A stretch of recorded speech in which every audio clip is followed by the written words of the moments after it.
Surprise, everybody. Welcome to a little bitchuation room. A bitchuation room. I'm like trying to make it Spanish, but it's difficult to make Spanish. um, a little thing that I'm introducing for our shows, whether you're watching live on Instagram or YouTube or Substack or Twitch or all of these places. And I'm calling it Candidate Corner. Okay. We have elections coming up this year. There are so many amazing candidates running throughout, cities and states, changing, the makeup of their crappy city councils to their state legislatures and also to the United States Congress, because again, we need to be flipping the House. We need better Democrats. We need better representation. We need to abolish ICE and all of the things. And, our normal show doesn't always give us the time to dig into candidates. So that's what I want to do now, from now until, November. And especially through the primaries, where it really, really matters for some of these, blue on blue races. I really want to highlight a different candidate, hoping to do every week. So please send me your ideas and your thoughts on who I should be interviewing.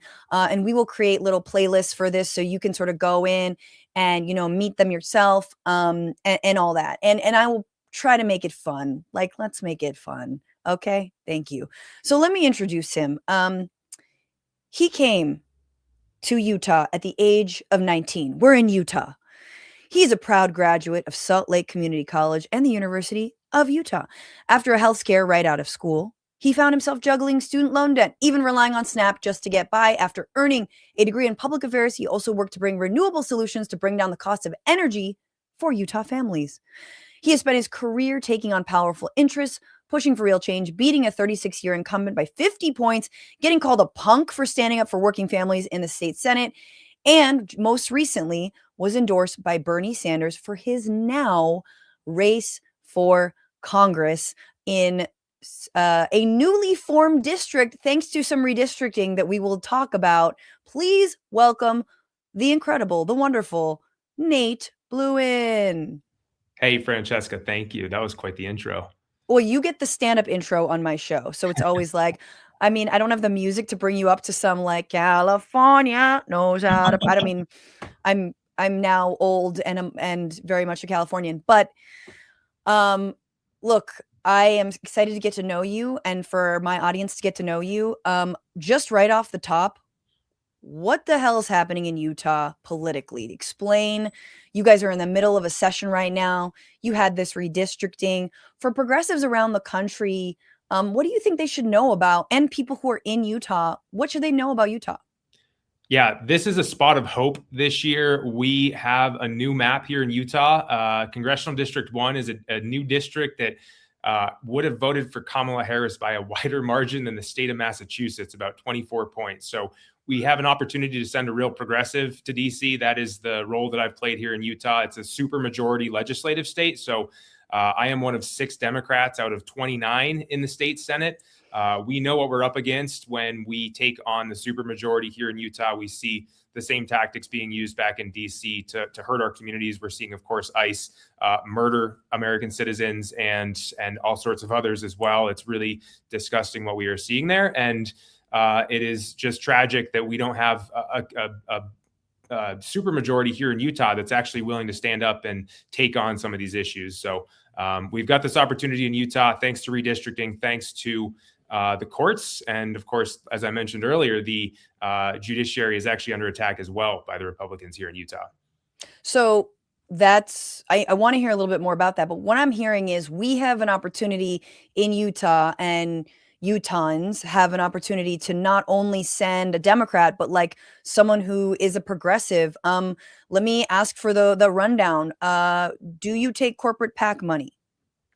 No corporate PAC money, no APAC money. Bernie Sanders, like you mentioned, endorsed me. We've got thousands of grassroots donors already, and really excited to continue plugging away down that road, because it is so important that we get money out of politics. I'm up against a Blue Dog Democrat who formerly served in Congress, who will see financial disclosures in the next couple of days, but I expect his money will come significantly from the private sector from big tech and other groups like that. So we're up against an uphill battle as far as finances go, but we've got all the momentum otherwise. Okay, you mentioned ICE. Abolish ICE, yay or nay? Yay. Yeah, we need to get rid of them. They can't come back. They have lost their social license to operate. We see the propaganda that has come out of that agency. I mean, it's so disgusting and un-American. I don't think is too far to say. We have seen them go to great lengths to just demonize our neighbors.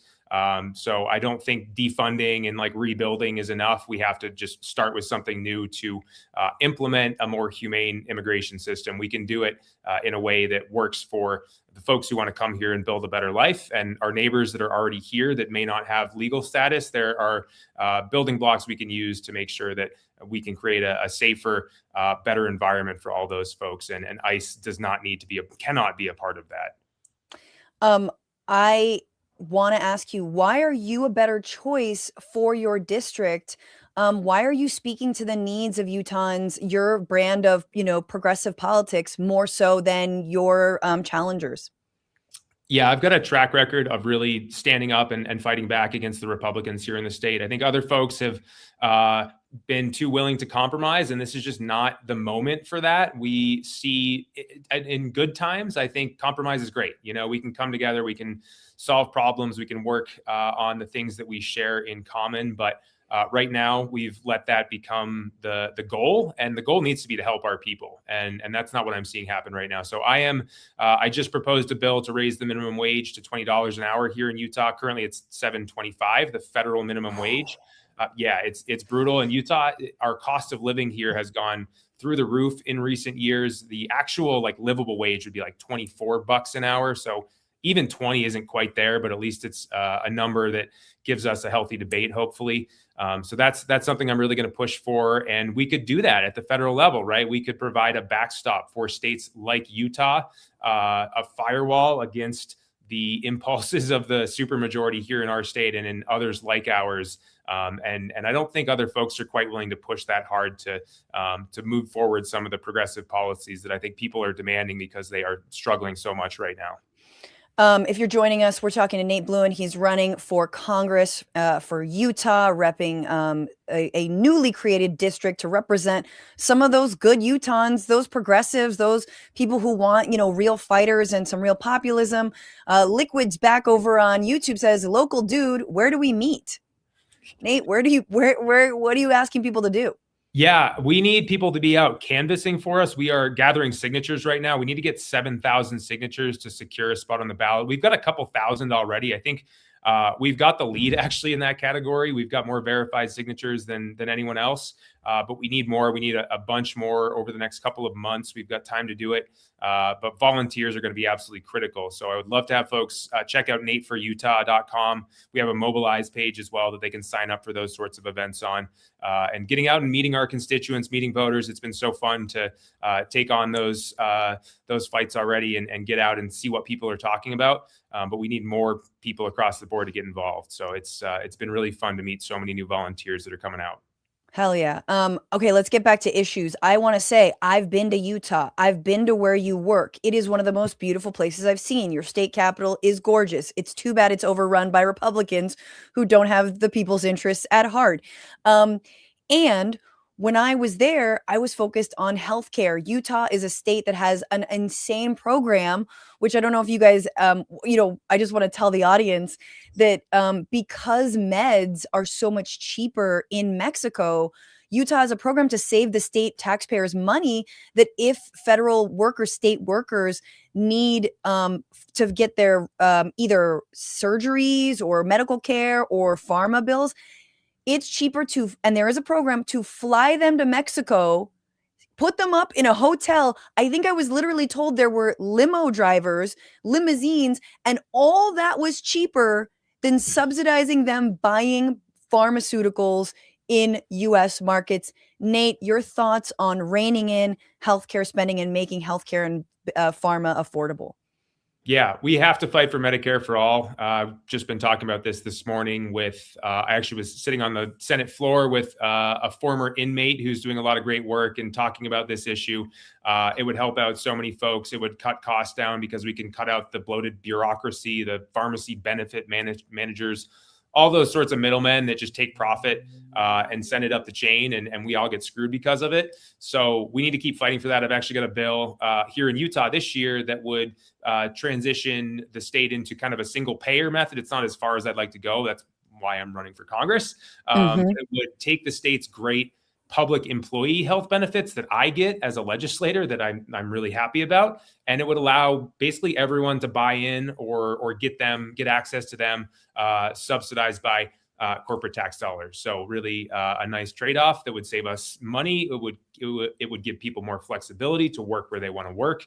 And I think it would be a great all-around trade-off for the vast majority. And a couple folks at the top might make a little less money, but I'm okay with that. It's not like they're doing anything with it anyway. Toby Robinson over on Instagram is even asking, yeah, so raising the minimum wage is one thing, but how do you stop the raising of the prices on the other? And I think you're sort of speaking to not being afraid of taxing the richest Americans.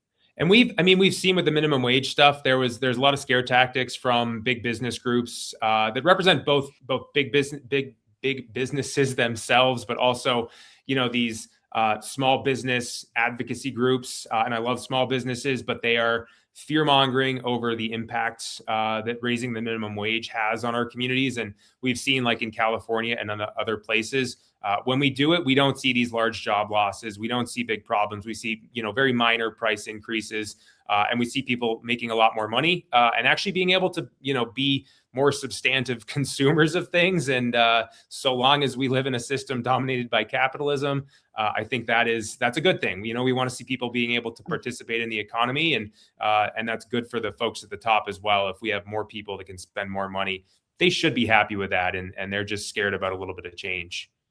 Yeah, they're scared about a one-time 5% tax in California over here. So on this note of wealth inequality, yes or no, should billionaires exist? I don't really care whether we peg the number at $1 billion or something else, but the taxes at the top need to go up. Like that's the rhetoric I think needs to be out there. If it's popular to say that we need to get rid of billionaires, fine.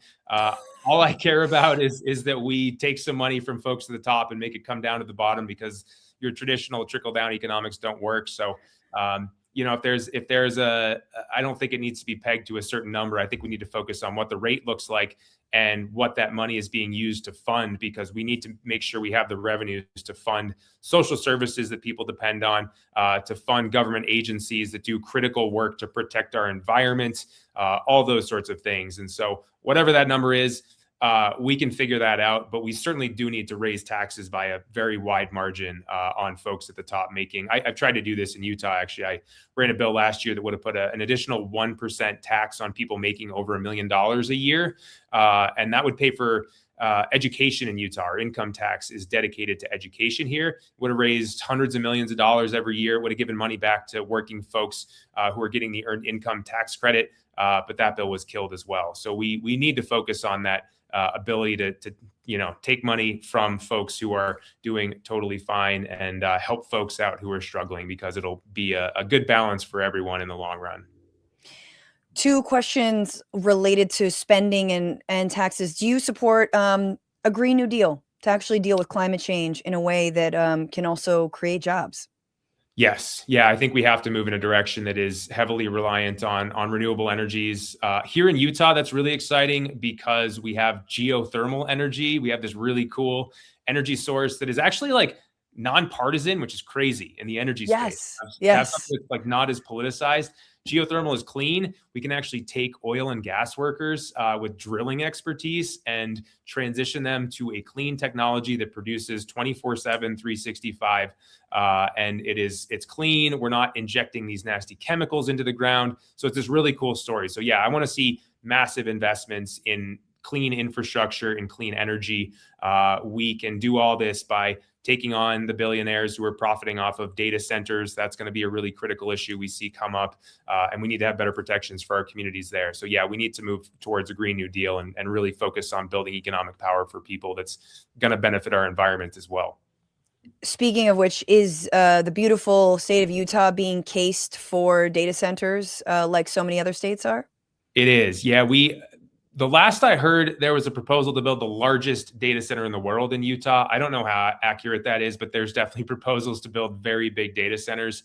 And the Republicans here love to take big lobbying campaign contributions from those folks who are going to build those things. And so I don't think we're going to have good protections to actually bring benefits back into our communities. Bernie Sanders has called for a moratorium on data centers. I think that's smart. I think we need to do some serious planning before we let these things come in and dominate our economy, because they're hiding the economic growth of the data center industry is hiding much larger economic concerns at the lower level. And so we don't have a good picture there. We need to be focused on what we can actually do to make sure that the folks who are profiting off of these, the infrastructure that's being built is helping our entire community out, because I don't see that happening right now in the way that this is moving forward. This is related to, it's not just obviously, maybe more in your state, but, across the board, Democrats also take a lot of tech money. Whomever it's from, you've got, Ruben Gallego of Arizona, a senator who's out there campaigning with, Mark Andreessen, who is, an AI crypto guy. I guess your thoughts on especially cryptocurrency, as much as it has played into our political system. Yay or nay crypto? I'm not a fan of crypto myself. I think there are, things we can look at with certain aspects of the blockchain and all the technologies that's come into it that can help marginalized communities and economic security. But the greater influence of that industry, I think, is destructive. The impacts on our environment that we have seen from Bitcoin mining and that sort of thing are really problematic. And I think there's been a lot of scamming going on and people getting screwed out of money. We've seen, of course, Trump profit to the tune of potentially billions of dollars, and his family along with him, and other agents of the federal government. So we need to take them on, and if they want to come after me for saying that, then so be it. But I think it's problematic what we've seen with their influence in politics in recent years. I just want to shout out Brittany Max C over on Instagram, says, Nate has my vote. I'm so excited I can vote for someone I believe in. All right, Brittany, here's what we need to do. You got to get signatures. Get these signatures, get Nate on the ballot like everybody, everyone is going through the signature process. I did want to ask a few more questions and I'll let you go. This is Candidate Corner with Nate Blouin running for Congress, representing District 1 of Utah. He is currently in the state legislature fighting the good fight against a lot of Republicans over there. Actually, maybe just tell me about that. We're at a time where so many people, like Brittany over here, or like, others who are watching her from Utah are poorly represented in their state legislatures because of the Republican supermajorities. And because, even some of my coverage of Utah, it's like the people are so much farther, call it left, I would call it just far more interested in actually plans that work for everyone and policies that work for everyone. And yet they're so poorly represented. What are your thoughts on what is happening, the sort of, like, for lack of a better term, fuck shit that's happening at the legislative level and at the judicial level in a red state like Utah? Yeah, so the Republicans here in Utah have gotten some court decisions that they don't like recently on redistricting, on abortion, on school vouchers. These are all being held up at the Supreme Court. So what they're actually trying to do right now is create a new constitutional court, which would be entirely unique within the U.S. political system. They're not only shopping for venues to take their lawsuits to, they are creating venues to move constitutional challenges to their laws that they are passing during session to a court of which they choose all of the judges, through a supermajority appointment process. and it would just give them license to overturn any decision that they don't like, with conservative justices that are handpicked, that have expertise in those cases and can make all the legal arguments that make it sound like what they're doing is totally legit. And I can tell you it is not, because we've had this great judiciary and the Republicans just hate what these judges are doing and they keep talking about impeaching them. And so this is something that should concern everyone. Same as redistricting. These sorts of things touch every issue you care about, whether it is trans rights or funding our public schools.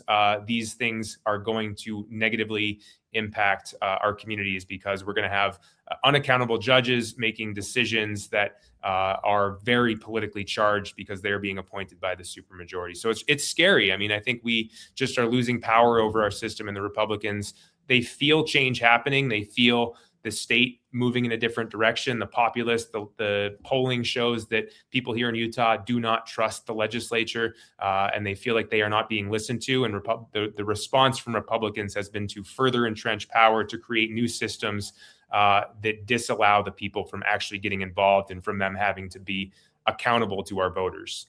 That is wild. So they're creating like a privatized like judiciary, like a separate parallel judiciary. It's very Peter Thiel coded. Yeah. Wild. And it's crazy because in Utah, when I did my reporting, it was about Medicaid expansion, which so many red states, despite the ballot measures that were passed to say, let's expand Medicaid and, extend these health benefits, from the Affordable Care Act to millions of, people in the state. Republicans were the ones who were like, no, we can't do that. And it's like, you literally are overriding the will of the people, no matter how, by hook or by crook. Okay. So quick question on where we spend our money, and maybe a fun one, and I'll let you go. But ending U.S. funding to Israel. Yay, nay. Yes. Yeah. I mean, I've been critical of Israel for quite a long time. That government is really killing people over in Gaza. We see a genocide going on. I'm fully acknowledging of that situation. It's been really unbelievable to see the damage that has been done, and to see the U.S. participating in that is so concerning. We should not be sending offensive or defensive weapons. We shouldn't be sending funding. We should be sending that funding to Gaza, to humanitarian efforts, or to funding the services that our constituents need here in our country, because we so often see Republicans saying, well, illegal immigrants are benefiting from the social services that we provide. And actually we're sending that money overseas to fund a genocide, and we could be bringing that back, and not pitting so many people here in America against each other. So it's really frustrating to see that. I'm not taking AIPAC money. I'm not taking their support. I'm not taking any support from that wing of the party. I do have opponents who have voted for anti-BDS laws. I have opponents who have taken money from DMFI, one of those pro-Israel groups. So I am fully rejecting of that wing of things, and I am fully supportive of ending the genocide and ending U.S. involvement in that effort as soon as we can. Okay, last. Utah's also a place where there have been a slew of anti-trans bills passed through the legislature. And I think everyone's looking, especially at, the Supreme Court as they weigh in on, these issues of trans athletes, and trans care, your thoughts on transgender rights, transgender care, even for minors. What will you do at the national level should you be a congressperson? Yeah, we are directing so much hate at so few people. We need to stand up for the most marginalized. I will not back off on those issues. I think I've gotten so many hateful comments on Twitter and other channels recently because Republicans feel so emboldened to continue attacking these people that are just trying to live their lives. Here in Utah, in my first session, I had a trans intern, and I used his speech to stand up and speak against the gender affirming care. What was a moratorium at that point. That moratorium is now this session likely turning into a full ban. And that came after the state put together a 1,000-page report that ended up saying basically these decisions should be left to patients, to doctors, to their families, not to the government. And so we ignored that study. They set that aside, even though we funded it and acknowledged it. It's not going to make it into policy. And we need to stand up and fight back against that. We need to let people make their own healthcare decisions, whether that's on trans rights, whether that is on abortion. I've spoken with too many families who feel like they're being targeted and that they have to go to, I talked to my hairdresser the other week, but when I got a haircut and she has a trans kid and they drive to Colorado to get puberty blockers. And there's just no reason to have to do that. And I think those are decisions, again, that we should be leaving to our community members. And if parents think it is good for their children to have access, then they should. And if they don't, they can say that themselves. And that is not the government's role to play. And I would be happy to continue advocating for those same sorts of directions at the federal level, because states like Utah are not going to do it ourselves. We need help for states like Utah, for our kids and our targeted people in states like Utah around the country. I mean, what are parental and family rights other than, micro states' rights? I mean, states' rights has always been such a bullshit moniker from the right to just, block things they don't like and support things they do like. His name is Nate Blouin. He's running, by the way, Steph Mont, who is saying hello from Utah on Instagram, running in District 1. It's a newly created district. It is deep blue. And this is the kind of progressive blue that we need. Nate, how can people get involved? Tell them the website again. Yeah, NateForUtah.com. So Nate, FOR Utah.com. At Nate for Utah on most of my social media channels. Come find me. I'm very accessible, very easy to find out there, very visible. Would love you to get involved that way. We actually have a Discord channel, so reach out if you want an invite to that. Would love to have all the help gathering signatures, small dollar donors, volunteers for other things. We got yard signs, all the good stuff. Please get involved.